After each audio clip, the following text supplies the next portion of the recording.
Someday I'll do a lecture on being human and human beings, because we're really not human beings about half the time of the day. So if your consciousness is absent in your body, you're not a human being. It just goes against the definition. And what that means is you're spending time over in zero reality, whether you realize it or not.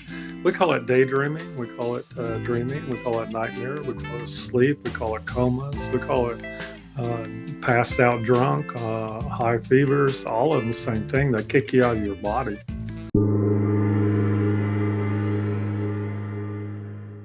Welcome back to the Consciousness of the Way. I'm very excited to welcome the guest today, who's a self-confessed nomad and energy doctor, and quite frankly, has an energetic signature and charge that is quite potent.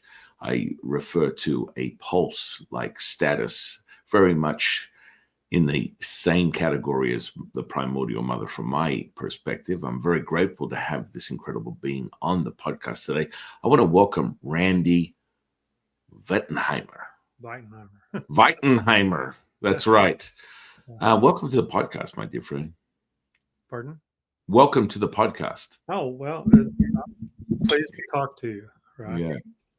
Yeah. So here we are. You have spent many decades consciously, basically, walking around. We call it walkabout back in Australia, just a walkabout, just roaming, just exploring and experiencing just this incredible evidence of what we call heaven on earth. Mm-hmm. And here we have it. You, a self-confessed energy doctor for many, many decades, teaching people how to remember who they are through this potent connection and transmission. Explain to me more about this incredible interaction and how you got here to this very moment, which can be abbreviated if you choose to, because every time someone asks me, I'm like, I think I'm going to abbreviate this. Okay. It's very simple. After 30, 40 years, it becomes very simple. So I had a doctor one time ask me, said, can you tell me what you do and explain it like to a fifth grader? And I'm like, that's kind of rough. He goes, well, can you explain it in one page? And I go, that I could probably do. So Dr. Barker. So I wrote him a letter that explained it. What I discovered in working with people is that most people aren't themselves. It's just a very simple statement. And it came about because I had a client come to me and I worked on him for about 2.5 hours, I was going everything like what I call by the book then.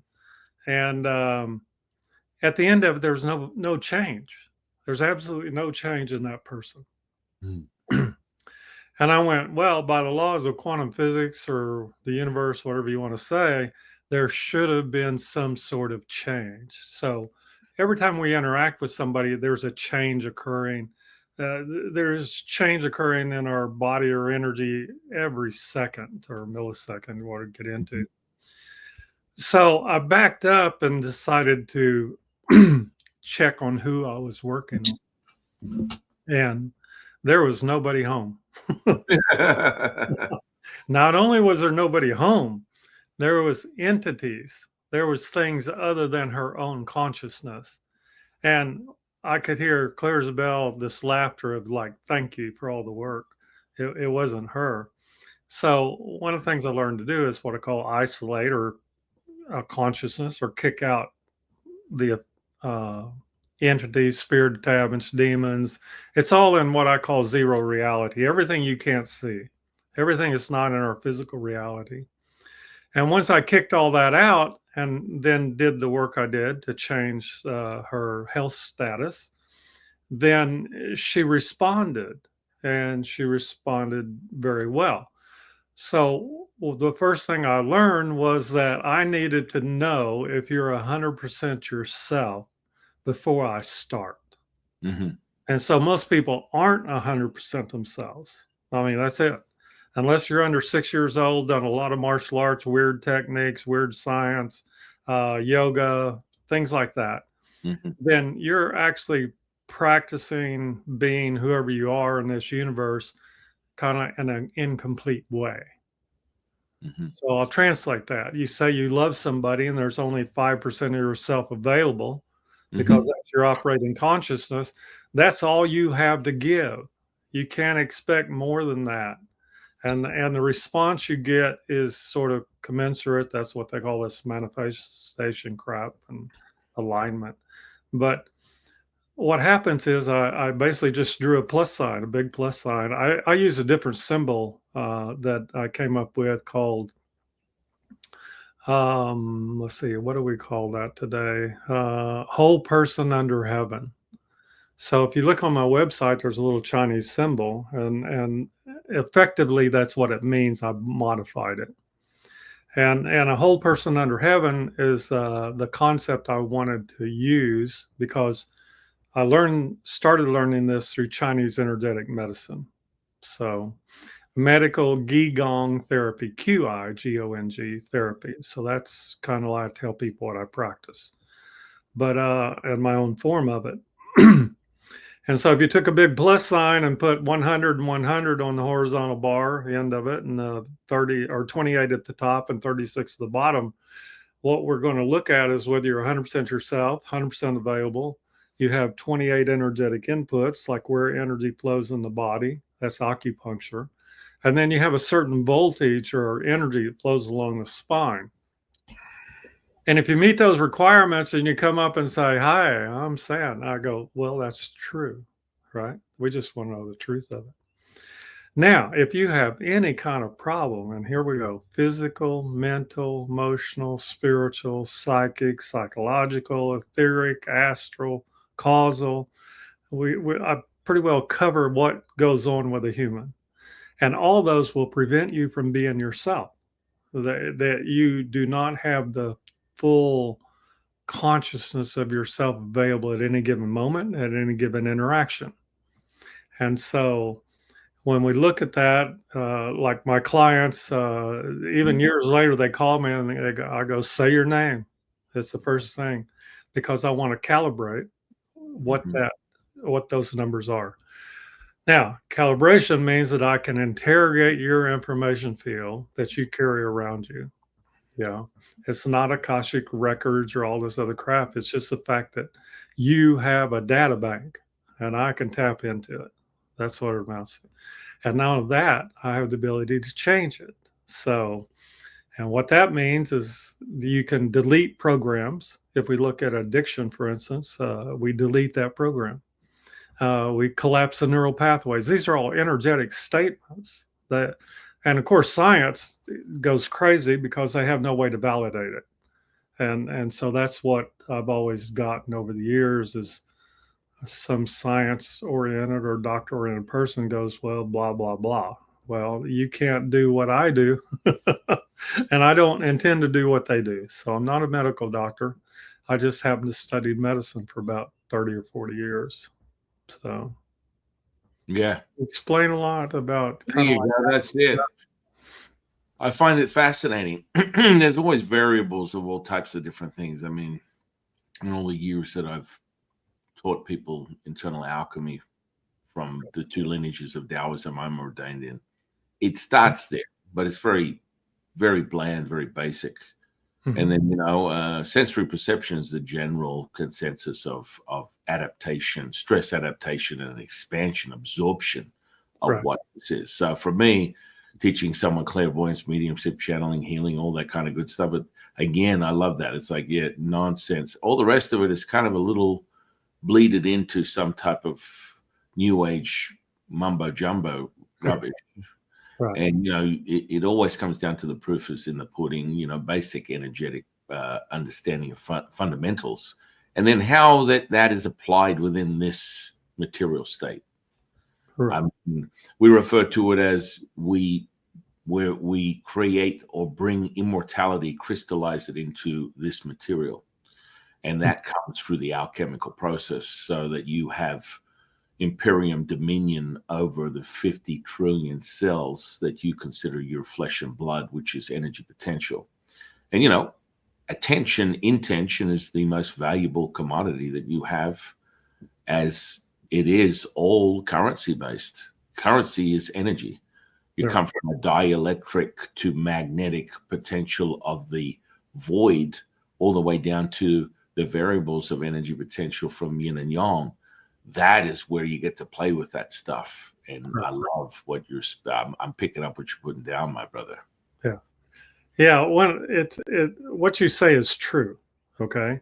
And I'm sure it took you many years to kind of come up with a language to express that. So we tend to borrow language from all our books and readings and interactions, but ultimately we express that through our physical being. I did a series in Gaia called Quantum Effect, and I described what I call 0 and 1 reality. Number 1 reality is all your senses, everything you can touch. It's Cliff High calls it the grit. But it's like 99% of matter and energy, they call it dark matter, dark energy, and I call that 0 reality. It's everything that exists in the universe except the physical reality within 3 or 4 feet of you.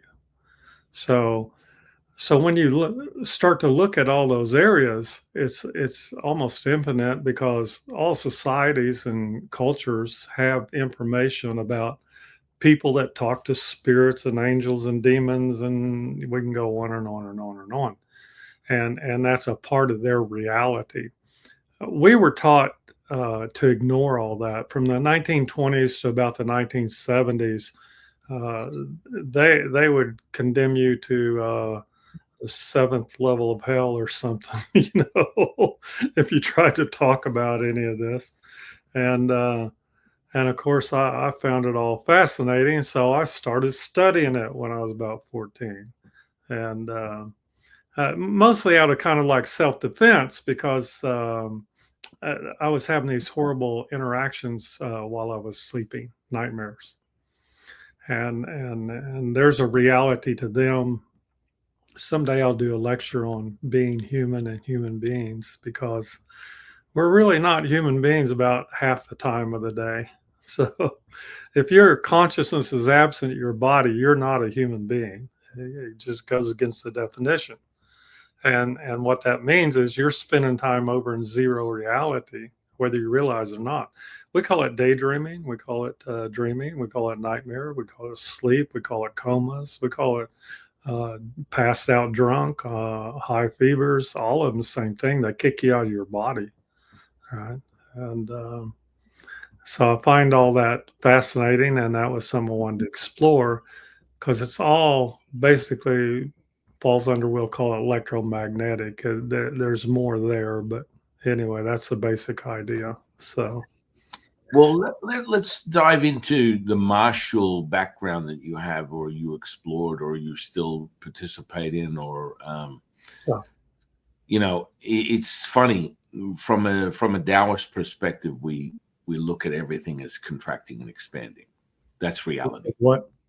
That reality is a contraction and expansion. It is a bellows. That's the whole things. Yes. So all you're doing is contracting and expanding, which gives you an option for potential. So for a Taoist, the highest point of animation is the void, the primordial mother. The void animates the consciousness animates the Shen animates the energy energy animates the body, and so forth and so on. So when you get into things like martial form, and it takes me about a fraction of a second to read someone's auric field, and it gives you the mental, emotional, physical, spiritual state, and people freak the f out, because they go, I met you 3 seconds ago. How the hell do you know anything about me, let alone deep things that I've been holding on to for many, many, many, many years? And it's all in the ether. It's in the information sitting there. Yeah. So you filter this stuff. And so when it comes to martial form, I can teach people Bagua, Tai Chi, forms of martial deception, because it really is a deception, because it only is measured by the confidence and truly the origin of the heart as to what your fortitude is from a physicality perspective. Yes. And so, people can be promoting this idea that they're a martial artist expert and they're incredibly well versed in the black belt of blah, blah, blah. And I can literally decimate them in a fraction of a second with people to know action, because it's an inaction moment. When someone applies themselves to you, they're yours. In my situation, they're mine. Any force meets, I am the maestro of your very body. I enter your fascia like a venom enters the symbiosis of that relationship, because that's really how you create dominion over your opponent. It's their weak points. You observe the weak points, you look at the architecture, and if it's the deficiency and inverted effects of anger, you attack their liver and they will fall like a bag of shit. Yeah. How does it work for you? I'd love you to explain it to me. That's just how I do it. You're opening up a whole lot of information. Everything's energy transfer. We'll just deal with that. We'll take it out of physics. And so I teach what I call the ultimate martial art is don't be there. so you never have to learn anything except just don't be wherever the negativity or the violence or whatever's happening. And I find that works very well, and I could give lots of examples of that, but dodging bullets is one of those, right? You learn to right. So I learned or started learning this through martial arts. It's very simple. I'll start at the end of it is I had a black belt come to me. He had some physical issues going to a tournament, and I worked on him. He's a 3rd-degree black belt or something. He says, I don't believe any of this stuff. I said, that's no problem. You stand across the room right there, and I'm going to stand right here, and you're welcome to come and hit me, and I promise not to do anything. He said, no problem. So I held up my hand. And after about 10 or 15 seconds, I said, I can't move. And I go, that's because I took control of your energy field. So that's a very high state. And generally, it's hard to practice when you're in the moment of a fight, let's say. It's easy to practice in, say, a dojo or something, a controlled setting. But controlling the other person's energy field is the same thing controlling their body. When we control their body, we call it martial arts. So I started studying Kung Fu when I was about 19, and I studied with a grandmaster out of China. And he is now he's still alive, Master Georging. He's been awarded the title of Supreme Grandmaster of Kung Fu in China. So he's like the big wheel. And one of the things he taught us on the first day is Kung Fu is everything. So kind of lived by that. Ultimately ended up training like special forces people and different martial artists. But you learn martial arts in the physical. That's how you start. But if you stay with it beyond about 6 years, they'll start teaching the energy side of it, the ability to hold up that hand, the ability to touch somebody and drop them to the ground, because all you're doing is shortening out their energy field. And I've had lots of people say, well, that doesn't work. And I go, well, would you like a demonstration? And at that point, they should run, because it's something that I might have spent a lot of time learning, and that's the difference in martial arts. If you spend a time learning something, you probably have some proficiency at it. So one of the things my teachers told me is that I'll teach you how, and this is what Master Ring said the first day, I will teach you to fight if you learn how to heal. And I said, okay, not knowing that's a 40-year program in Chinese martial arts. And, times changed. So back then, I moved to California when I was 19, and he wrote a letter because you had to have one. I went to Grandmaster Archie Wong in Los Angeles, and so started studying with him. And then I get passed on to Grandmaster Kim and Grandmaster C.Y. Young. And I mean, so I've stayed with about a half a dozen Grandmasters, which I think is hilarious. because all that means is I got beat up a lot. You know? But in the course of it, I learned a few things. And I think that it's a metaphor for life is you're going to get beat up. It's a question of not whether you can train yourself to survive that. And so to me, Kung Fu teaches that. Tai Chi teaches that. Taoism teaches that. And no American system teaches that. It's just as simple. No Western medicine, Western culture, they can't even begin to come close to what I've learned or what's available to learn through some really weird martial arts teachers I've had and practices and all kinds of things that come into play because you keep getting passed up the chain as you get better. You keep getting better and more esoteric teachers and not just ones that want to beat the hell out of you. So there. Does that explain? Yeah. It is. It's fascinating because so much of this stuff is pomp and circumstance and a lot of bullshit, to be quite honest, when people are mastering these types of things. And when it comes to a martial form, Bagua, Tai Chi, Kung Fu, you know, I can just use my brute force and I'll level pretty much 90% of people in front of me. But that's not what this is about. It's about mastering yourself. Right. And when you master yourself, the requirement for realize or self-realization being that animation, that pulse, that unification has nothing to do with personality.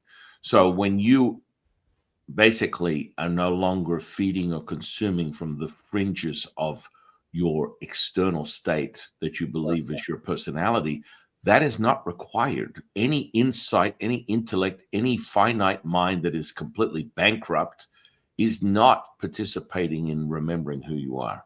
Yes. It doesn't happen. It's just not, it's not present. So, you know, I'm a Pepsi challenge guy from the 80s. I'll take the Pepsi taste test with anyone. Show me. And that where most people shit the bed in this energetic potential. You know, I will literally find that most of the people that I find that are looking for more of this meet me in a physical interaction, a social interaction on the internet, or furthermore, a guest. And next minute, they're like, I don't know what happened, but that energy is beyond what I am able to conduct or to contain, and I need more of it. And that's like the old expression, your energy, your reputation precedes you, your resonance precedes you. Yes. And so that understanding of fundamentally that the currency is your attention, the energy potential, yin and yang, is nothing more than the currency, and you're creating it at will, which is vibratory, frequential, and ultimately holds resonance. That resonance is where you obtain that superpower that with the ability to hold that, you are now emulating and are first person, third person, no person. The now moment is the only time I've ever witnessed a physical, mental, emotional, spiritual healing that never required my participation. My witness, I am the witness, Your Honor. And that you show it. You show it because you're now just the tuning fork for that resonance, and that resonance will hold that actual line that we refer to as Wu Wei within Taoism. Oh, yeah. Action, the effortless effort. This is a synchronistic, serendipitous now moment that I will always repeat to people and my teachers, my students are like, Jeffrey, that's so weird. What is that? It does not require your attention. Right. You are now participating, witnessing the animation of your body, breath, blood, thought, movement, sleep, walking. You already possess the pulse. The perfection is already there. It does not require your attention. It would be redundant but more infantile in referring to it as an autonomous process. This is the very potency of what we're talking about. Now access it at will. Don't waste your time with the semantics of when daddy didn't give me 5 cookies when I was 5. Right. Get away from the nonsense of the trauma and the trigger that gets you caught up in your narcissistic self-consumption, and realize it's never about you. I mean, I've been channeling my teacher Lao Tzu for over 30 years, and his answer is always very clear. Just imagine you're like a grain of sand. Right. Asking the beach, what are we doing today? Fall back into the beach and be realized.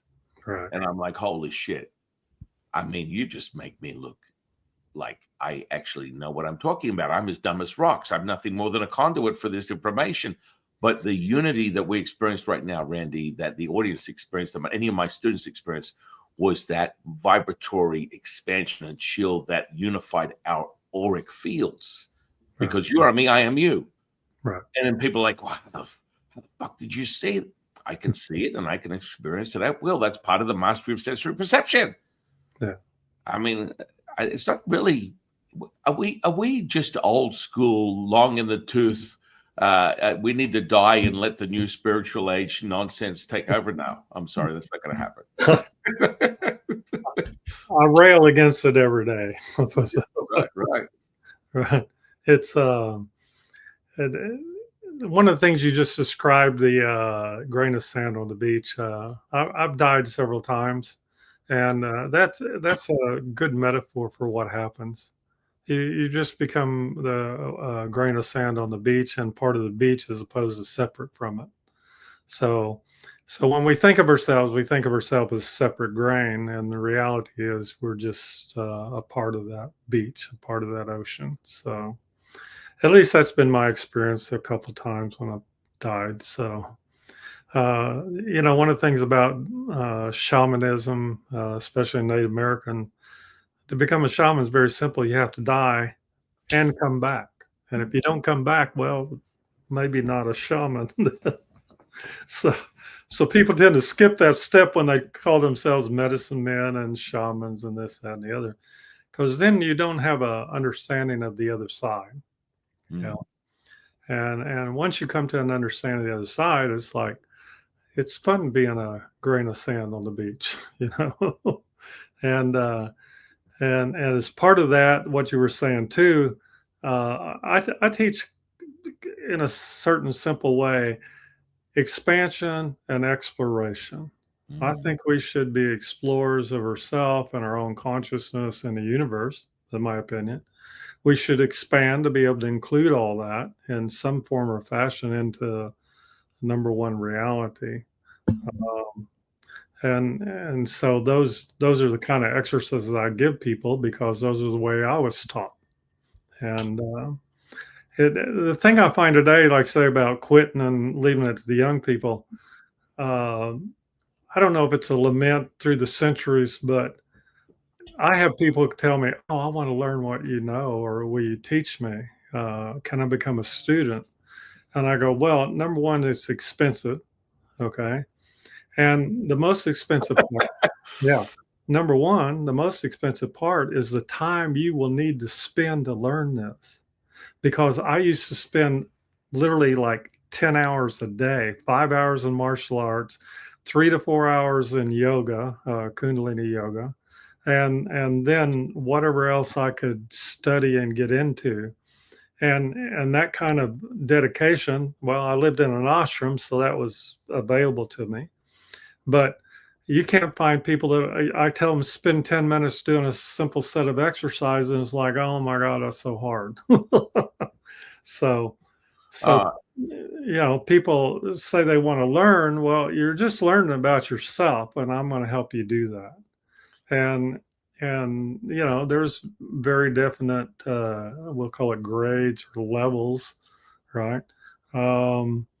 You're just learning about yourself. You learn, like in martial arts, you learn first thing, control your blood pressure, control your respiration rate, control your heart rate, control eventually your energy field. And really that becomes the key, because you can use it to hit somebody with, right? Or to heal them. It's just the same thing in reverse. And that's what, when I was in my 50s, a group of I had 3 of my teachers in LA come to me and go, "You're better than we were at 50." And I go, "Well, I worked at it." And they said, "Why don't you come over and spar on Sunday?" And I go, "I'm not that stupid. Thank you." In other words, never trust old men, right, that have studied martial arts their whole life or kung fu as somebody you want to go see spend a Sunday afternoon with. I'll put it that way. There's a life lesson people can take with them. So, right, it isn't going to be fun, I promise you. So, Yeah. I mean, your observation is so bang on point, because I get this all the time. I get people that want to be students, and I'm like, okay, just fill the application out. And they're like, oh, okay, cool. well, And one of the most trick questions that really identifies where this someone's at. I already know where they're at, but like, just fill it out and see whether you're telling yourself the truth. I want to hear it from your own deluded version of reality. I already know where you are. right. I've already read the story. The book took me about 3 seconds. It was like a page long. I want you to explain it to me. And people are like, whoa, what? I just want to learn the energy. I just want to I want to harness it. I want to do things like levitate and I mean, one of my party tricks I used to love doing is like pull my arm out, run a skewer through it, pull it back out again, no entry or exit point, and people go, "Wow, dude, how did you do that?" Again, it's a regulation, and it's also an immediate now moment where I've witnessed everything, whether it's gangrenous flesh turning back to pink in color, gaseous sealing before my eyes, tumors disappearing, bones fuse. I've seen it all. Yeah. You can give me a list of what you might or consider or blah, blah, blah. I mean, generally speaking, most people come to me for grandma's in a coma. The doctor told me she's going to die in less than 24 hours. And my answer is always, no, just spoke to grandma. She will come back. But the only requirement that she needs from you is to commit to the loving relationship that you virtue signaled for so many years. She needs it as her heart is broken. Right. And oh, yeah, absolutely. Next day, out of the coma, vitals are regulated. Doctor goes, what the? How did this happen? Well, this is just basically reunited. I use 60s music too. Right. You and I are like, we're right in the same groove, my friend. And, people just don't. So one question that's a real trick question is, do you have, from the desirous of your heart, the ability to find patience for others that ultimately mean, do you have patience for yourself? And this will measure the actual fortitude and the permanence of your physical body that can hold and contain this potency. And they're like, what the shit?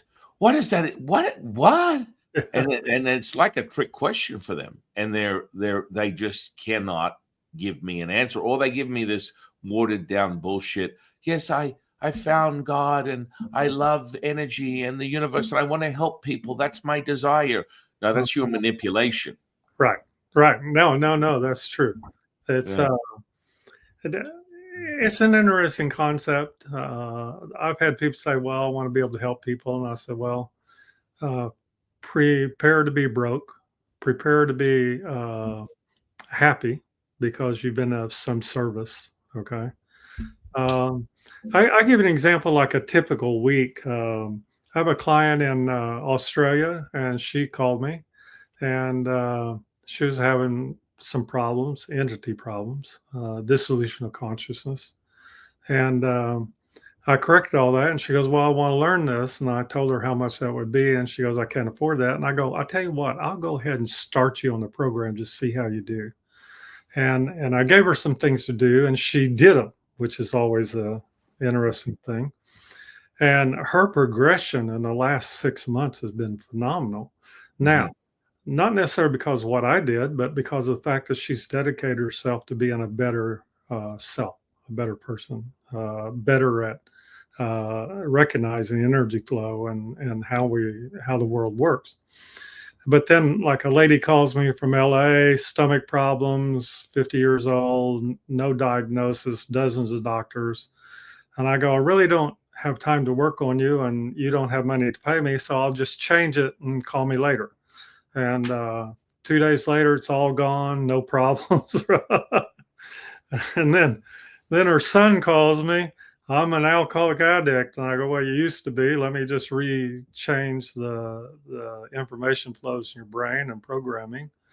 And he calls me 3 or 4 days later. I haven't had a drink. I don't want one. And I'm doing the exercise I give you. Because if you're willing to commit to helping yourself, I'm willing to help you, right? It's not necessarily a money thing. But when you want to become a student, you're asking to my time, just like I ask of my teachers. And I have to be willing to devote myself to what they're teaching me. So that's what I learned from my Chinese teachers. If they told you to do something, Grandmaster Ege Wong, he would come out and do a routine and walk off.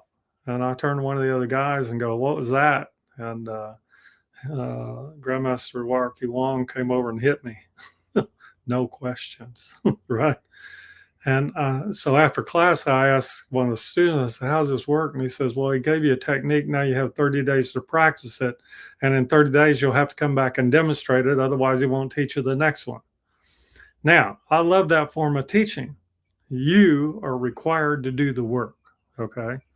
And apparently in our educational system, that's gone right out the window. I do exactly the same thing with my students. It's like you get an interaction, you get a re-up, a regulation. In most cases, it's a very intimate transmission through the three pure ones, my teachers, and then their complete alteration of their material takes about 72 hours to adjust to their new reality. And then they have to perform these exercises to activate all the internal energetics that give you the ability to harness this stuff. It's like a lot of people are like, I don't need that. I found the Palladians and I feel energy. And I mean, oh my goodness. And the biggest problem, you know this, Randy, it's like they get an energetic charge and they believe they had a Kundalini awakening. I'm like, easy. You tripped and bumped your knee and you felt energy. That's about where it starts and ends. Let's not get all fancy about the idea that you had a Kundalini awakening.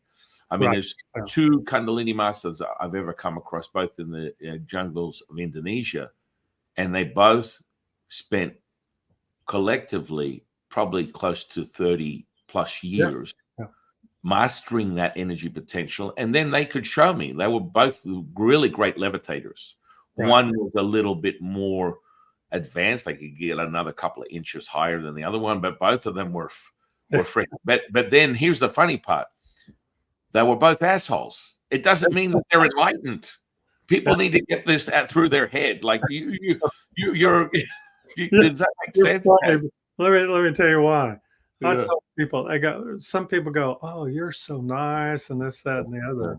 And then off stage, they're like, oh my God. And I go, you don't want to invoke my Cajun, Okie, background, right? Because I grew up fighting. I mean, that's it. So my personality about who I am is not necessarily what I'm teaching, right? That's just myself, right? But I've taught Kundalini Yoga for about 40-something years. And it's a process. It's best to have a teacher, I can tell you that, because you're going to have to deal with the fact that literally you've won the lottery. You started out having 20 volts in your energy field. Energy field was, 1.5 feet. And now your energy field is 30 feet or 60 feet, and you're going to have to deal with all the people and things that go along with that. And people say, I don't know what you're talking about. And I go, Taylor Swift has about a 90-foot energy field. Let's look today. It runs about 84 feet. So we can tap into anybody and find out any information. And you say, well, an 84-foot energy field, what's that look like? And I go, well, it looks like about 100,000 people showing up on your doorstep wanting some of your energy. So, So charismatics have big energy fields, movie stars, politicians, other liars. And people want some of their energy, not realizing, no, you don't. You want your own. And I can teach you how to have your own energy as much as you think you can handle. Because one of my teachers, I was in my 30s, um, we were taught to have like, let's say, 100 volts of energy. We start out with 40, and this is the techniques we learn. And then we would step in the ring with 100 volts, and then 1,000, and then 4,000. And in 4,000 volts, you're standing there like this. And I had a couple world champions, they wouldn't even get in the ring with me. They just took one step and turned around and walked off. Now, not because of anything I did, it's just that that's what they were going to have to deal with. Okay.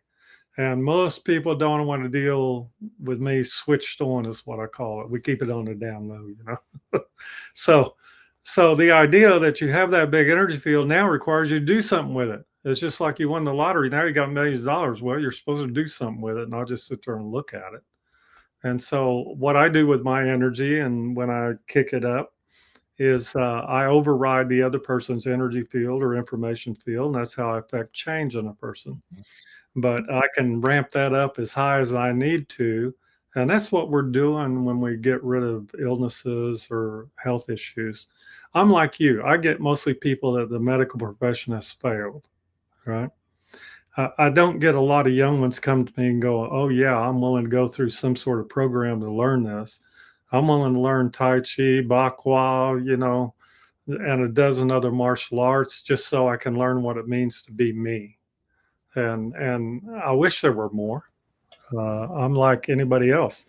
Once you learn this stuff, you'd like somebody to learn it from you and be able to teach others. So I'm kind of same point. Yeah, I mean, you made a valid point. All those, they're really just tools.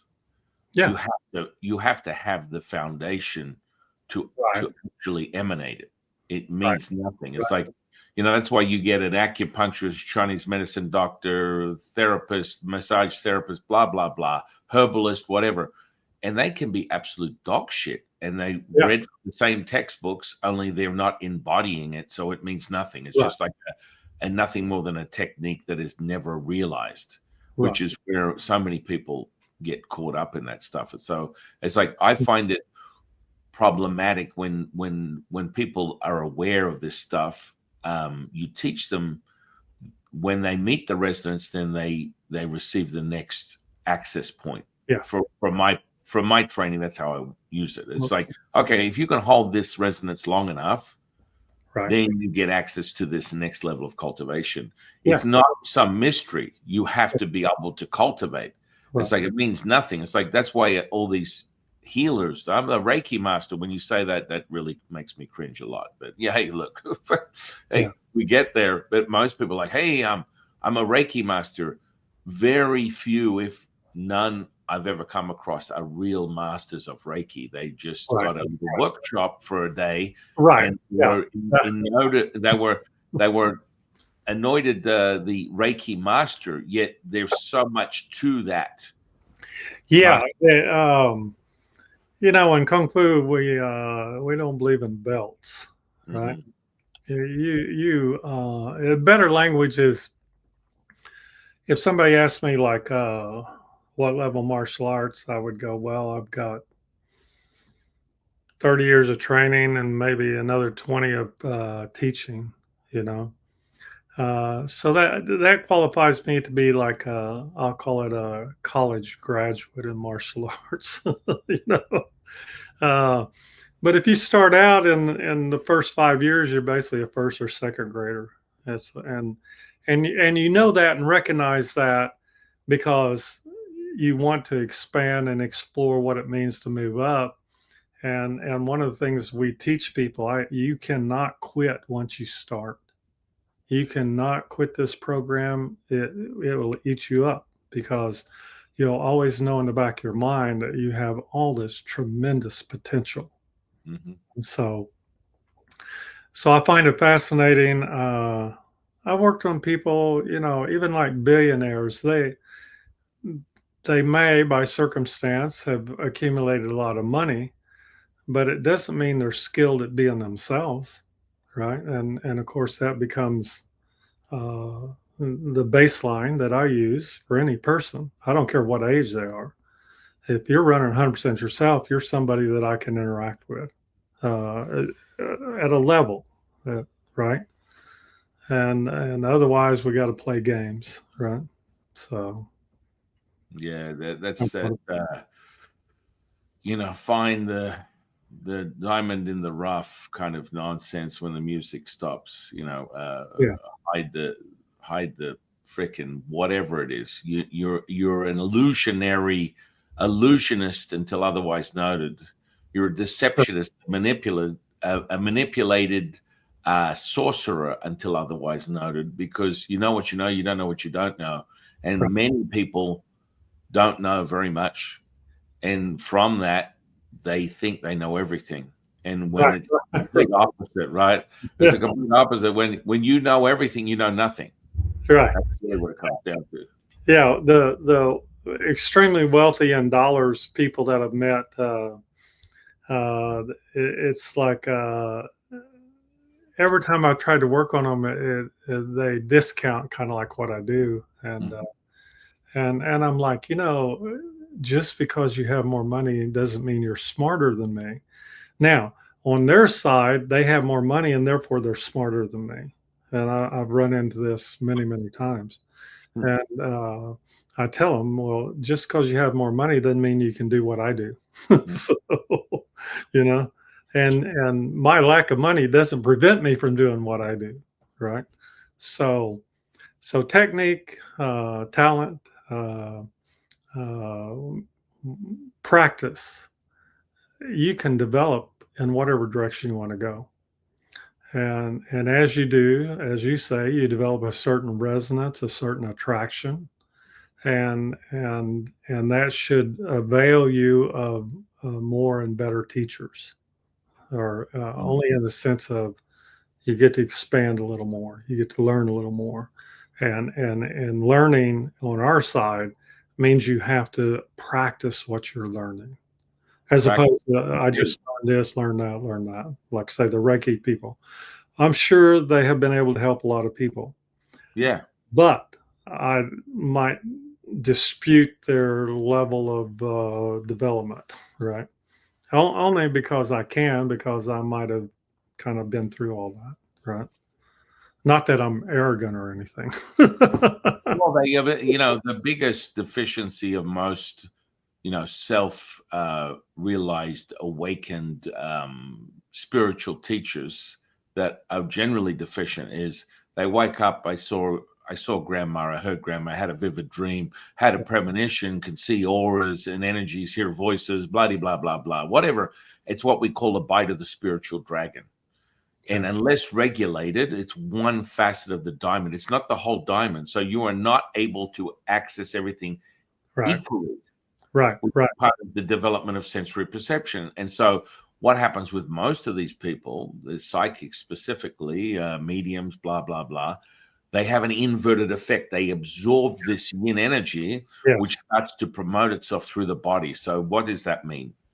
Super depressed, fat, overweight, but Yeah. all knowing, right? And Yeah. so, hang on a second. I've got this insight. I can give people all this information about themselves, but they're so deluded Right. about the true sense of self Yeah. that consumption of this intuitive state will eventually deconstruct, fold in on itself, and show what mortality really is, which is eminent, impermanent, transitory state, and you will see it. And Oh yeah. so most of these healers are very sick in Right. one way, No, shape, or no, no. form, and they need more help psychologically than any person they've ever helped before because they're so fucked up.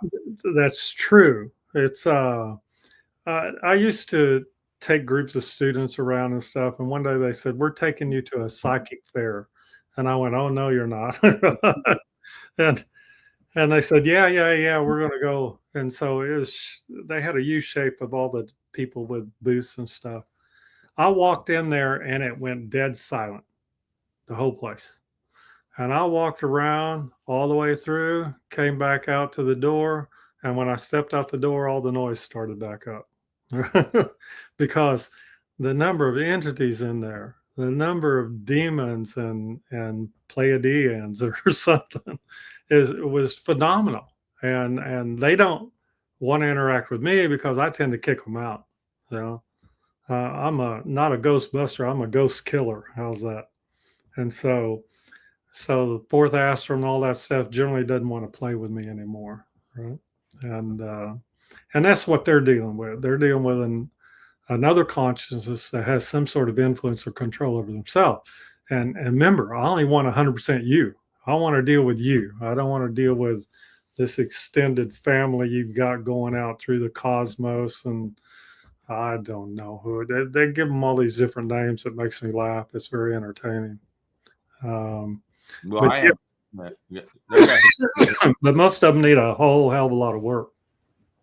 Yeah. And their arrogance says that they don't and that they can help you. Well, they're all concerned. Hang on a sec. Sorry about that. The consuming part is because they don't know how to basically cultivate their own Yes. own constitution. So from a Taoist perspective, we talk about the Jing, what you're born into this reality with. It's a baseline, and I use a battery pack. So you come in, I've never seen anyone come in at 100%. They're about 80. And I'll teach you to bring that 80% up to 100, from 100 to 1,000, from 1,000 to 9,000. Then you're bulletproof for your superhuman.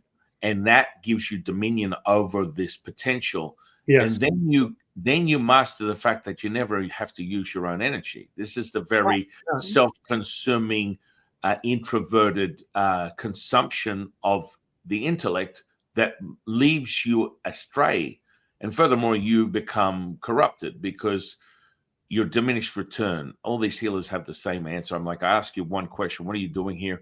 And I'll ask you one question. I'm like, what is it? How do you feel at the end of your day? Exhausted. Dude, I can channel all day long and tap into the mother for healing nonstop.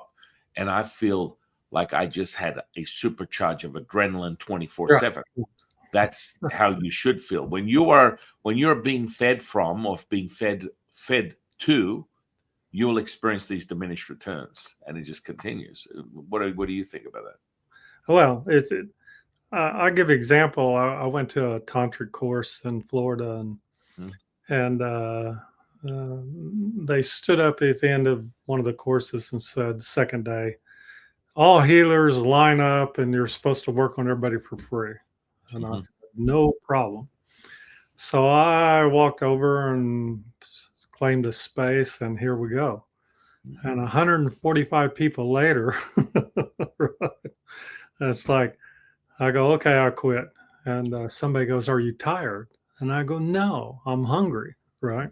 And that's it. I need energy too, but I'm not using my own energy. And that's where the ego of somebody says, I healed somebody. I don't heal somebody. I don't use my own energy because I need my own for myself. Therefore, I'm not a vampire. I don't need your energy when I'm working on you.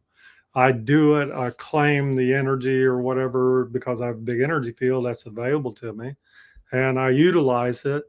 And there wasn't any expense to me.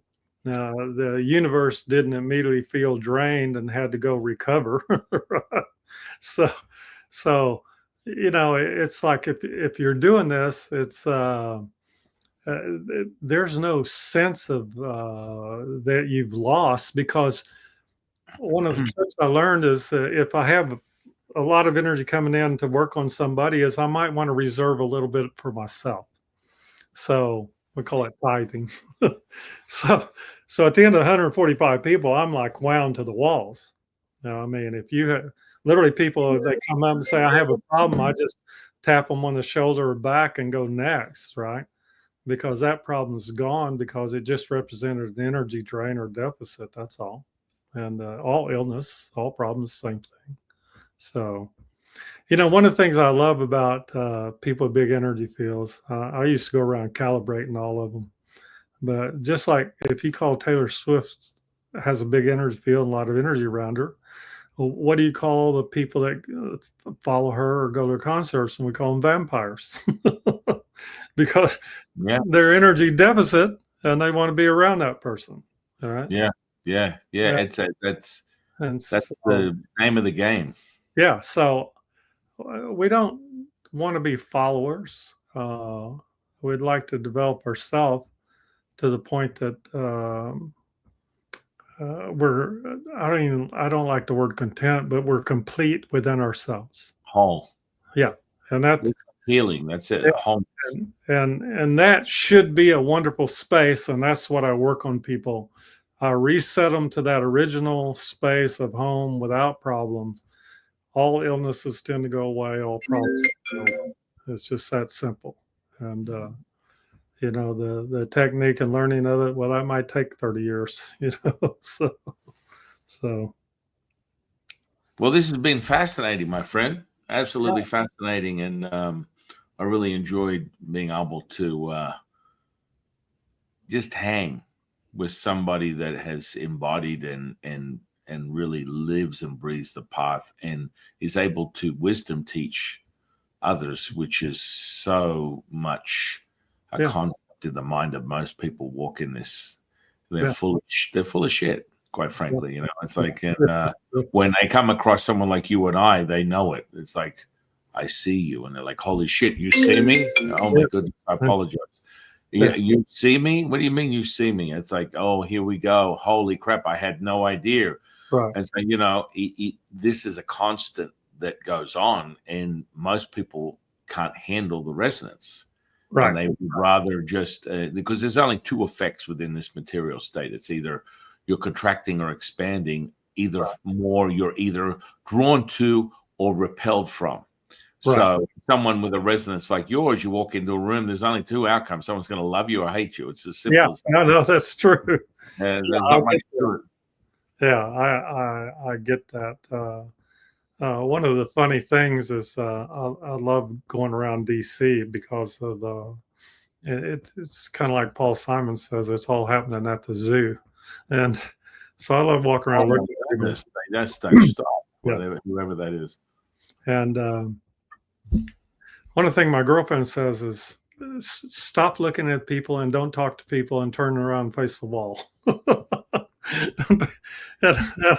and I'm like, okay, because anybody that comes within my eyesight, right, I can immediately lock on to what's going on with them and all their information, all that.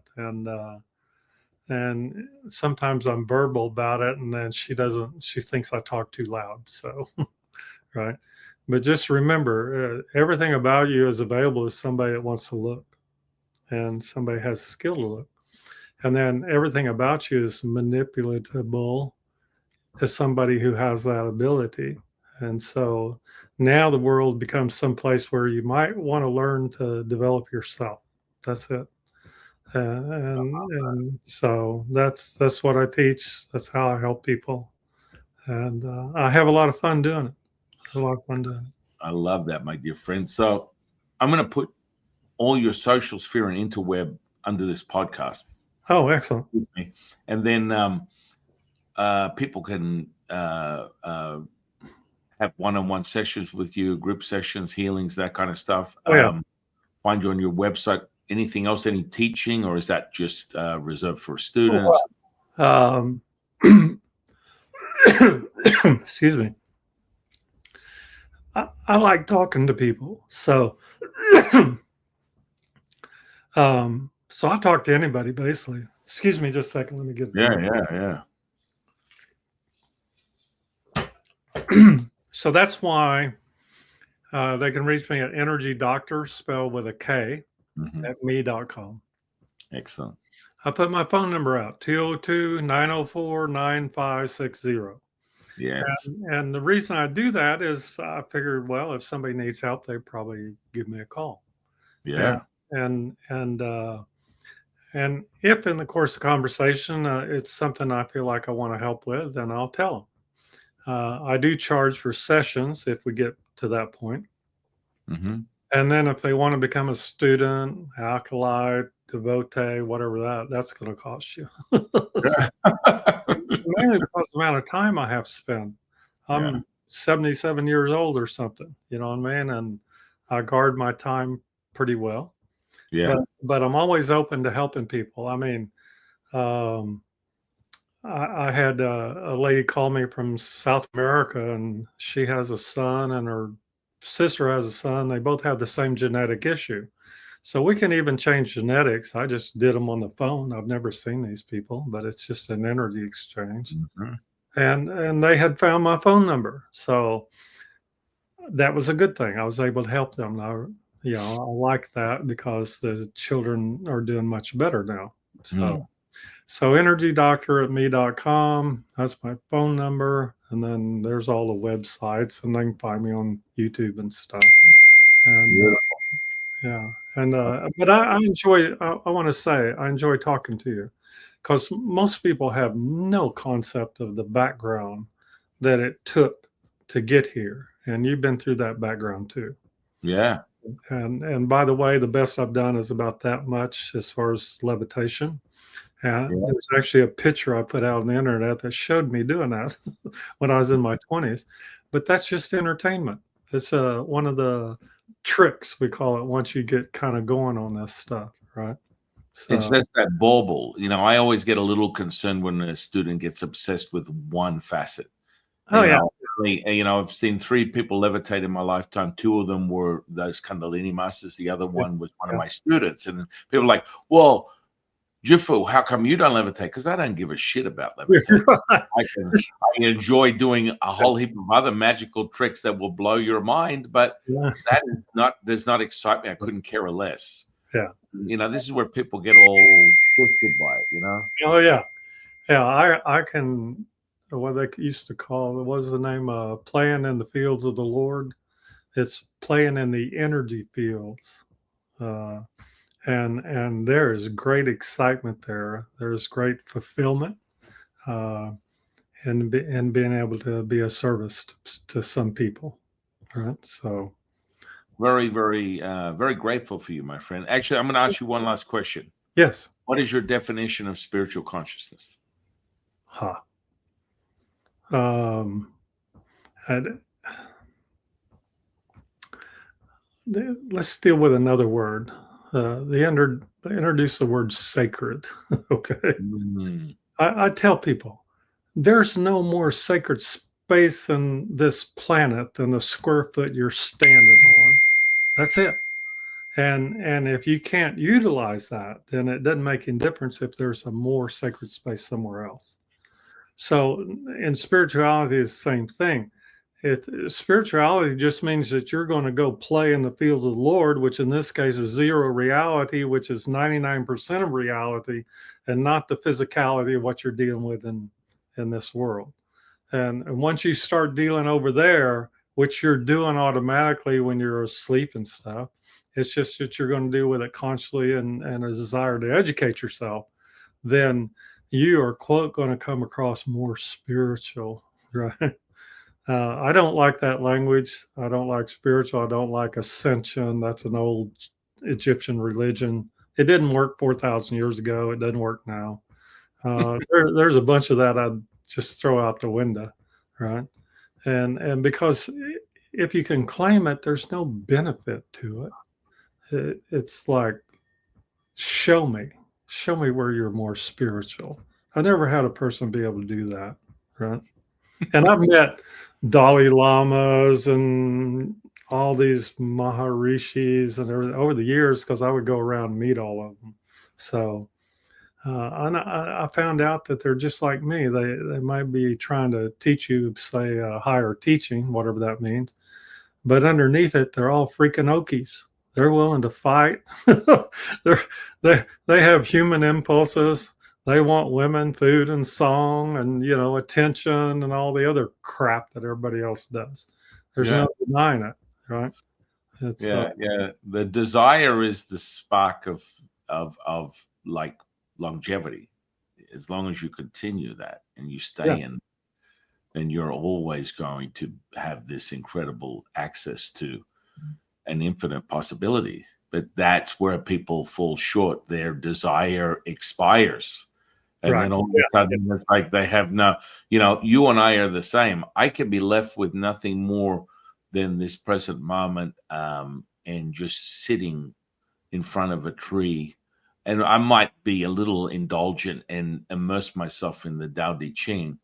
But other than that I am complete. Right. I want for nothing. I am in servitude. I am selfless. That means it doesn't require any participation from me. Right. Which is the very deficiency of identity. And, it gets all sort of spiritual agey nonsense because people get all caught up in it. But like, I would definitely propose to not erase your personality. That would be a fundamental issue. No. I love chocolate bonbons riding my side by side in the desert 100 miles an hour. And unfortunately, I still subscribe to that piece of shit Netflix. Yeah. That means nothing. When I witness healing, mental, emotional, physical, spiritual, it's got nothing to do with me. Right. I am witnessing it. Right. And that's that pulse, and that pulse we talk about, that resonance. And that cannot be faked. You feel it. You feel it. It's like you're not thinking. If you're thinking, you're not knowing. If you're knowing, you're feeling. Exactly. This goes beyond the words. Yeah. Yeah. I agree with you. To answer your question about spirituality, I tell people you can learn all the spirituality you want to learn. You can learn it the way I learned it, which is through country and Western music. So, if you can't understand country and Western music, you're not a spiritual person. Well, this has been a real delight, my friend, and I'm really excited about continuing our friendship that we've just remembered that we already had for a very, very many lifetimes. And it feels that way. It feels whole. So with that, I'm going to leave you and the audience. I want to thank you for coming and sharing your time with us. I want everyone to go out and really explore all the things that Randy offers, because he is absolutely the potency of what we call the pulse. And I'm very grateful for you, my friend. Well, and there's a home comes with your presence that doesn't require any speaking, any spoken word whatsoever. And that's part of that mastery. And so thank you, my brother. I want to thank the universe for sharing, for bringing you into my life. I want to thank the audience for sharing their time with us. And I'm your humble servant and Sifu, Taoist Master San Qing. And I'll see you in the next one, guys.